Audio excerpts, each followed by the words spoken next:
We've talked on this channel about food allergies that don't show up on standard allergy tests because they're not IgE mediated. But what if the test is looking for the right thing but in the wrong place? What if the allergy is IgE mediated but it's hiding? Today we'll look at how your test can miss these even when your body is mounting a classic allergic response. Most of us are familiar with allergies that are systemic. If you're allergic to peanuts or pollen, those antibodies are circulating through the bloodstream, and that's how we can detect them through blood draws. But researchers have found something called local IgE reactions. It's like a localized uprising. Your immune system is producing IgE antibodies. There is a classic allergic mechanism happening. It's just doing it in one place without enough spilling into your bloodstream to show up on any standard tests. Think of a standard allergy like a citywide protest, spilling out into the streets and everyone knows it's happening. Now, a local allergy is more like an intense riot inside a single building. A lot of mayhem is going on, but from the streets outside, everything looks peaceful. We first found this in the nose. It's called local allergic rhinitis. Turns out up to 25% of people told they had non-allergic rhinitis actually did have an allergy, only contained to the nose. And it can be diagnosed with an intranasal challenge, putting a tiny bit of allergen like pollen or dust mites directly on the nasal tissue. It's been found in the eyes too, in what's being called local allergic conjunctivitis. And now it's been found in the gut, the next frontier. Using new endoscopy techniques, researchers have been able to look directly at the lining of the intestines in people who have gastrointestinal symptoms after eating certain foods, but test negative for food allergy. What they found was clear evidence of local IgE activity. Elevated IgE positive mast cells, eosinophils, and T cells, all the hallmarks of a real allergic reaction, just contained in the gut. When people only have gastrointestinal symptoms after eating certain foods, it is too easy to conclude it is merely an intolerance and not a true allergy. But this may not be the case.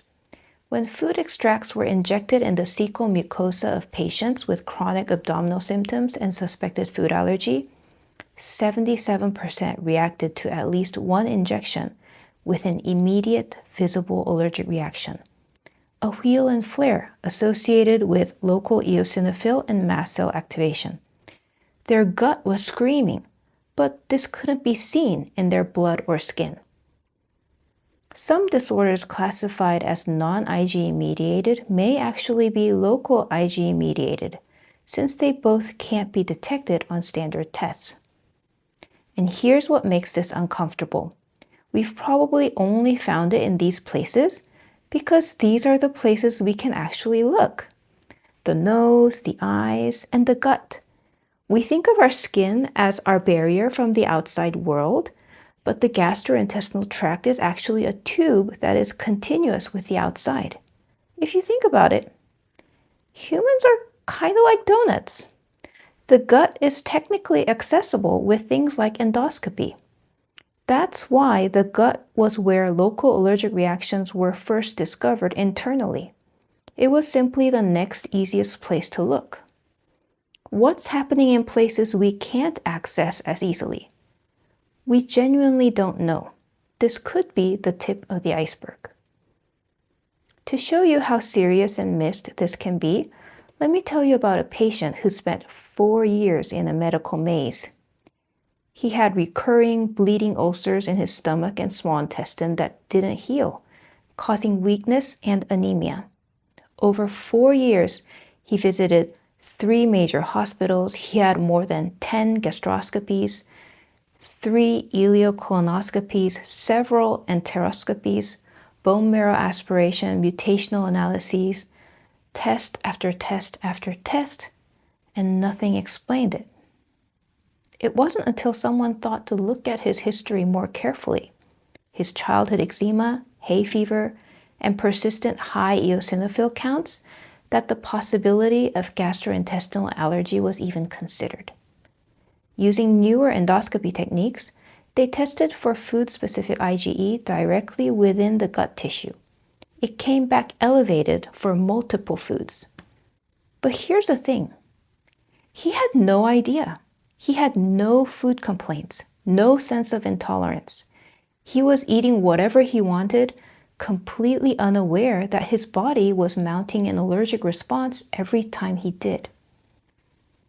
He eliminated those foods, the ulcers healed, and 2 years later, he was still in good health. So 4 years, countless invasive procedures, unnecessary suffering and expense, and the answer was food allergy, one that never would have shown up on a standard test.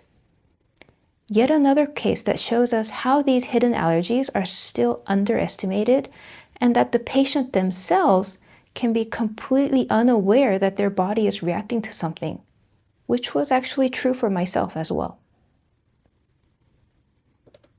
I want to say something practical here.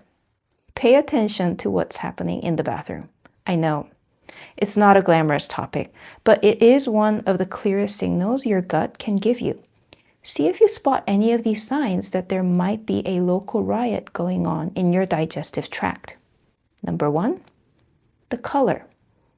Black or tarry stool can indicate bleeding in the upper tract, bright red in the lower.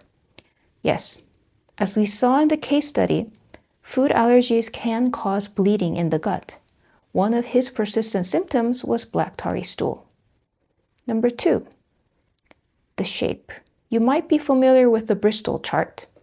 If you're chronically in either extremes of constipation or diarrhea, that's not your normal. It's a signal. Number 3, the efficiency. It's also worth noting if things are chronically sticky, oily, messy, urgent, or painful. When I'm eating only my safe foods, things are genuinely easy, quick, and painless. Boring, if you will. If it's not like that for you, your body may be telling you something. If you suspect local allergies might be affecting you, where do you go from here? Standard allergy tests are not going to catch this. And I'm assuming you already tried those. For respiratory symptoms, you could explicitly ask your allergist about the possibility of local allergic rhinitis. If you have chronic gastrointestinal symptoms that haven't been explained, especially if you have any personal or family history of atopy, eczema, asthma, hay fever, it's worth asking about the possibility of local gastrointestinal allergy to your doctor explicitly. And you may want to visit a gastroenterologist with an interest in food allergies. Have you ever had to advocate for yourself beyond a normal test? What finally gave you answers? Or are you still looking? Feel free to share in the comments. Thanks for watching, and I'll see you in the next.